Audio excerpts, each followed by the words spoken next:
This is the story of the Philippine football wonder. In 2009, the Philippine national team was ranked 194 by FIFA. Within 5 years, they climbed 67 places, and now the national team, known as the Azkals, are ranked number 127.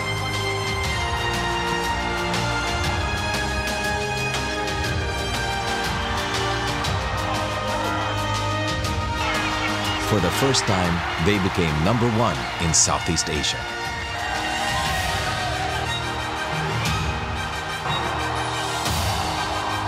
This incredible success story is based on the passion and enthusiasm of one man. This man is Dan Palami. He is the Azkals manager and the man that made a nation proud. And this is his office in Tacloban, or what is left of it. Tacloban is the city of Dan Palami, the city where the Philippine football wonder started, and the city that has been devastated by the most powerful typhoon the world has ever seen.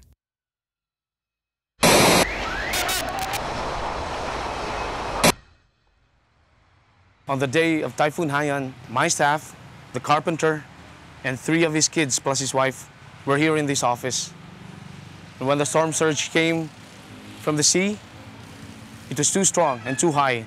They started climbing on the roof, but the walls crumbled, and they were left hanging on the electric wires, with the kids trying to hold on desperately, but the water was too strong, and 2 of the kids and the mother of the kids were swept away.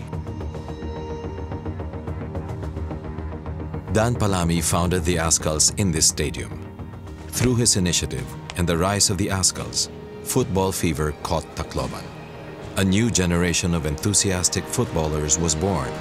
Some players became idols. Players like John Wayne. Adlawan Yolanda, nagmata kami, alas 5 na aga. On the day of the typhoon, we woke up at 5 a.m. because of the very strong winds. We scampered and ran to the house across the street. Only when we got there, we realized that some family members were left behind. I went back and found my aunt and my cousin. We were struggling as the houses around us started collapsing. Then the waves suddenly came, and the water was rising fast. Tapos pagkada namong karsada, mataas na ang tubig. John Wayne lives in San Jose, a district in Tacloban where many promising talents come from. San Jose is one of the worst affected areas. John Wayne's fate is the fate of the city, the fate of an entire region.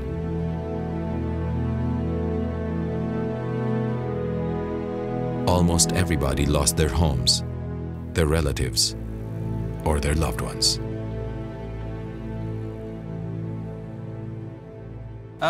This was my girlfriend's house where I was that day. When the walls collapsed, we all ran outside. I carried her cousin while she was holding onto my back. The water rised as she was calling my name. I looked back, but she was gone. Right after the typhoon, we started looking for her. We searched for her all over the city, even amongst the dead. After 3 days, I heard that a dead body was found here, and true enough, a body was floating right here. It was my girlfriend.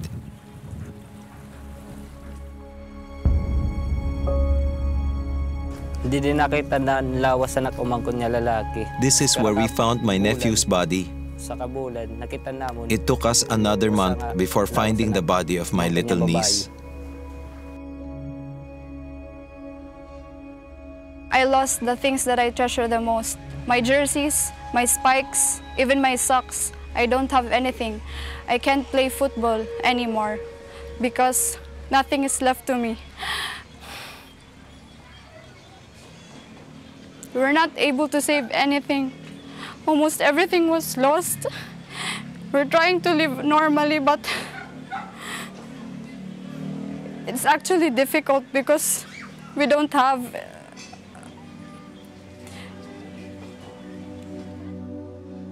It takes time to clean up and bring life back. 14 million people were affected by the typhoon.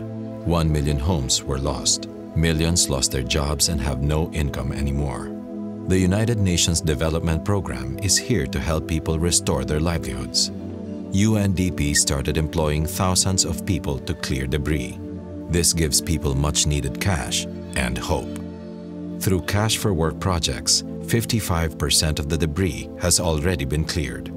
Among the UNDP workers are many football players. All the football fields are destroyed. But football starts its way back into the streets and any places these resilient people can find.